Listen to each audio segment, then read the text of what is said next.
ఊపుకుంటూ ఊరు నుంచి వచ్చి యాక్చువల్లీ ఇది అన్ఫేర్ అని చెప్పడానికి నీకు అంత సీన్ లేదు. ఇంకొకసారి ఇలాంటి చేయకు.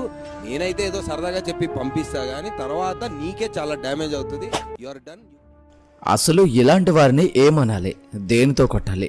కళ్ళు మూసుకుపోయి నోటికి ఎంత వస్తే అంత ఆనేస్తూ నా అంత తోపు లేడు అన్నట్టుగా బిగ్ బాస్కి సంబంధించిన ఒక సెలెక్షన్ ప్రాసెస్లో వాగేశాడు. ఒక అమ్మాయిని అతి దారుణంగా ఎక్కడో ఒక మారుమూల గ్రామం నుండి ఊపుకుంటూ వచ్చేసి ఎక్కువ చేస్తున్నావు, నీకు అంత సీన్ లేదు అంటూ చీప్గా తీసిపాడేస్తూ విలేజ్ అంటే చీప్ అన్నట్టుగా వాగాడు. అంత వాగిన ఈయన శుద్ధపూస అనుకుంటున్నారేమో, అస్సలు కాదు. ఈయన చేసిన పనులు చాలానే ఉన్నాయి. అవన్నీ తెలుసుకుంటే మీరందరూ కూడా తప్పకుండా షాక్ అవుతారు. అందుకే ఈరోజు వీడియోలో ఈ బాబు చేసిన గొప్ప గొప్ప పనులన్నీ తెలుసుకుందాం. వీడియో చాలా ఇంట్రెస్టింగ్గా ఉంటుంది, స్కిప్ చేయకుండా చివరి వరకు చూడండి. సినిమా ఇండస్ట్రీలో చాలామంది హీరోలు వస్తారు వెళ్తారు, కానీ కొంతమంది మాత్రం